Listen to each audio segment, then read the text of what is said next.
Una puntata davvero speciale quella che andiamo a vivere quest'oggi in Porto e Trasporto. Ci troviamo all'interno del PSA di Genova Pra e oggi parliamo del grande progetto di elettrificazione delle banchine. Rispetto per l'ambiente, ma soprattutto rispetto anche per chi vive, per i residenti che vivono in questa parte della nostra città metropolitana di Genova. Benvenuti a Porto e Trasporto.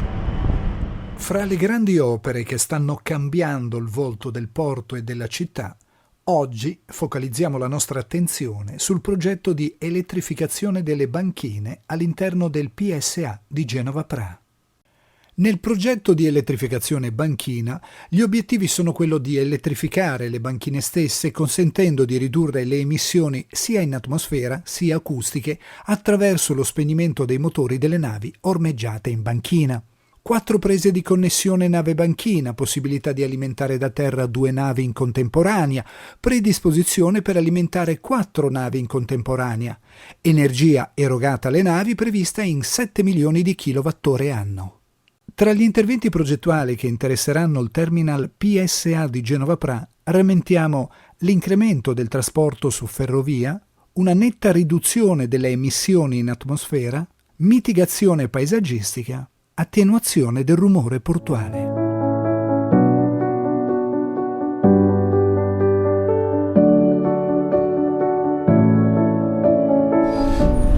Facciamo un po' il punto della situazione. Partiamo dal PSA di Pra, abbiamo ricordato quanto sarà assolutamente importante questo progetto di ampio respiro, ma se volessimo entrare un po' di più nello specifico.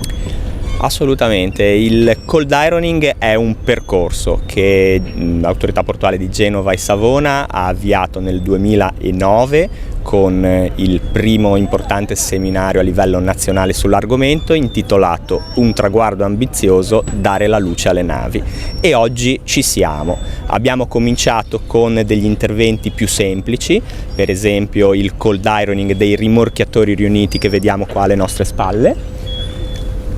Siamo passati per altri interventi leggermente più complessi, per esempio il cold ironing nel settore delle costruzioni navali e nell'ormeggio dei traghetti di lungo periodo, quindi ormeggio invernale dei traghetti, per poi passare attraverso impianti più complessi come il cold ironing nel settore delle riparazioni navali, un importante intervento che prevede l'alimentazione di 14 accosti, quindi 14 navi, nell'area delle riparazioni navali con un contributo della Comunità Europea, per poi arrivare a un progetto molto importante che è quello a cui è stato dato l'accenno, ovvero il cold ironing nel terminal contenitori di Pra, uno dei più importanti terminal contenitori italiani, con 4 accosti e quindi 4 navi presenti in contemporanea che saranno alimentate nel 2022 tramite un impianto di cold ironing già realizzato. Terminal contenitori di Pra che è stato realizzato grazie ad un contributo della Comunità Europea. E adesso andiamo al futuro, i 2 più importanti progetti di cold ironing dei porti di Genova e Savona, importanti in termini di quantità di energia erogata da terra. Stiamo parlando del cold ironing del terminal crociere e traghetti di Genova che vediamo alle nostre spalle e del terminal crociere di Savona. 2 progetti che nel loro complesso prevedono un investimento di 30 milioni di euro, quindi un investimento importante per poter alimentare 2 navi da crociera a Genova e 4 navi traghetto a Genova e una nave da crociera a Savona. Con questi interventi nel loro complesso garantiamo una importante riduzione delle emissioni nell'area portuale.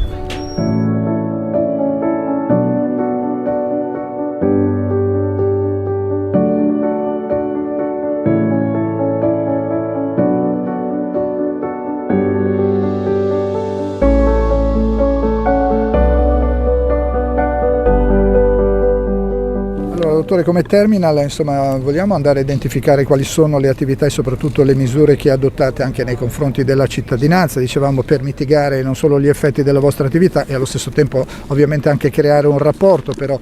di comunicazione e anche con tutte le comunità appena esistenti. Sì, certo,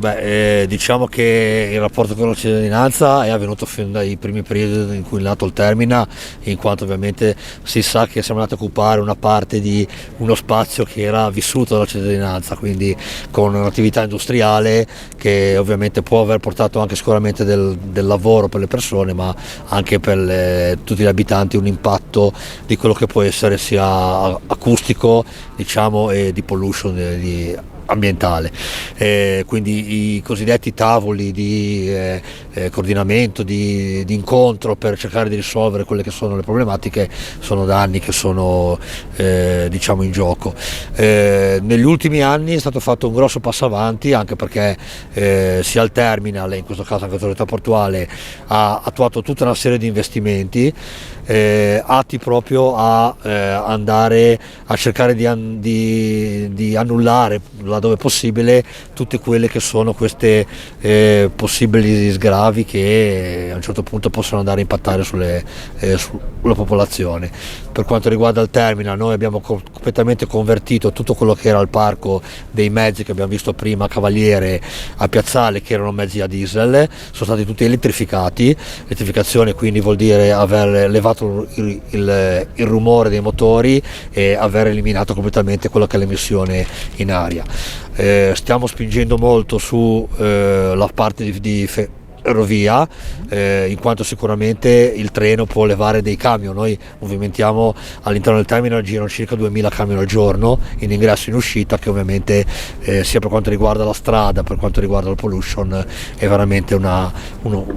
fonte enorme. L'autorità portuale in questo, con questa nuova struttura, questa nuova realizzazione, ha dato quello che diciamo un po' l'avvio a quello che nel terminal dovrebbe avvenire nei prossimi anni, si spera presto, e quindi poter levare quello che è giusto il rumore e la parte di pollution da parte delle navi.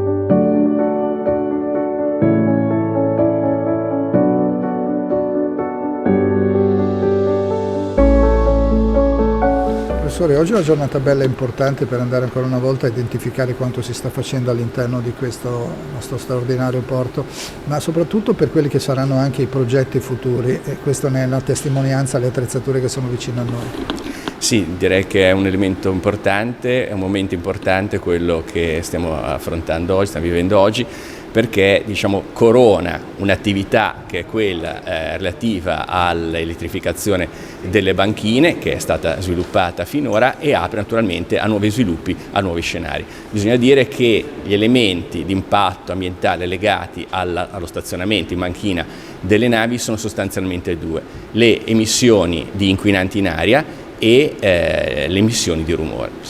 Il cold downing attacca alla radice entrambi questi problemi. Quindi può rappresentare veramente, quando se ne faccia un uso ampio e esteso, può rappresentare veramente un giro di boa, può rappresentare veramente un cambiamento. Quindi veramente i cittadini possono beneficiare di questa innovazione tecnologica che per quanto non rappresenti un'assoluta novità a livello internazionale, però rappresenta senz'altro un elemento di innovazione a livello locale e, lo ripeto, può alla radice eliminare quelle che sono le emissioni acustiche che provengono dalle navi in banchina, le emissioni di inquinanti in aria che provengono dai fumaioli delle navi. Quindi qualcosa che davvero può cambiare la situazione, davvero i cittadini possono percepire come un cambiamento nelle condizioni di vita e un miglioramento per quella che è la qualità del vivere in un quartiere come quello di Pra, come quello di Voltri, prossimo all'ambito portuale.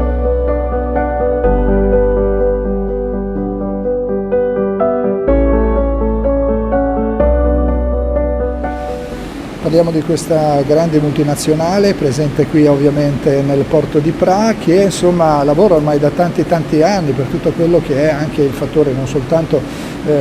innovativo, ma c'è anche molto di più. Sì, Nidec crede molto in questi progetti di sostenibilità, sta investendo molto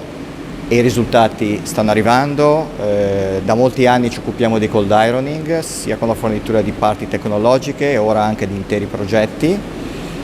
Questo progetto di Voltri di Pra è stato per noi un progetto importantissimo, e anche per farci conoscere in Europa. Infatti abbiamo ottenuto anche dei buoni risultati fuori dall'Italia con il progetto del porto crociere di Malta, che è un progetto più importante nel settore dei porti crociera, e riteniamo che bisogna andare in questa strada, migliorare la condizione sia dell'aria sia dell'inquinamento acustico, e siamo anche pronti a partecipare a quello che è un concetto di Green Port, quindi coinvolgimento di rinnovabili, sistemi di stoccaggio di energia, elettrificazione dei veicoli, per i quali la nostra tecnologia è già pronta a fornire delle soluzioni per migliorare l'ambiente portuale, che diventa,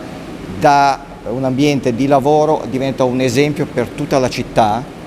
per andare in una modalità rinnovabile del futuro, per tutta la città, non solo per l'ambiente di lavoro.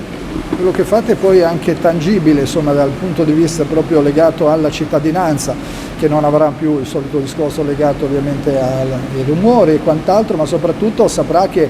il futuro passa inevitabilmente attraverso strutture e impianti come questi, anche per poi ridare anche una somma di rivalutazione al luogo dove ci troviamo. Assolutamente, noi abbiamo accolto con parere molto positivo il PNRR con tutti i progetti che stanno arrivando, di cui direi che questo è l'inizio, quindi è un esempio che tutti seguiranno, e la nostra azienda è molto devota e dedicata a questo settore.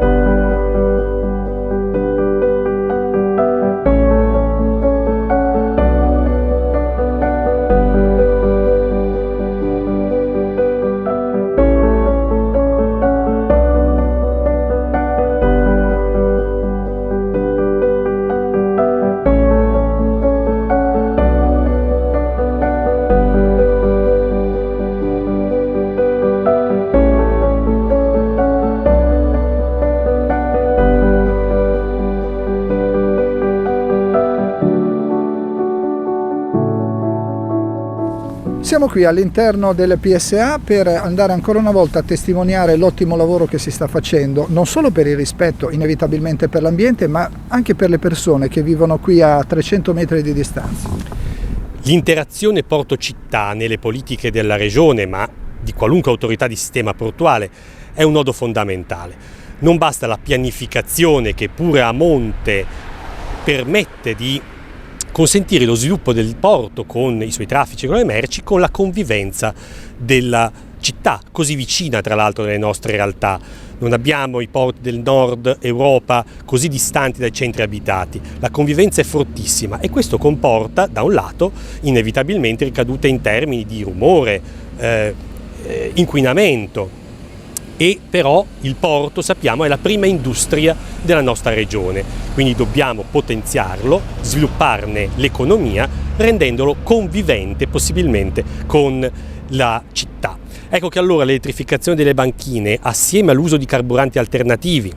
il gas naturale liquefatto per esempio, che abbatte le emissioni di zolfo, piuttosto che in futuro l'idrogeno, che ulteriormente ridurrà gli elementi inquinanti e il rumore, assieme ad iniziative puntuali sui recettori, consente al terminal di Pra e a ogni terminal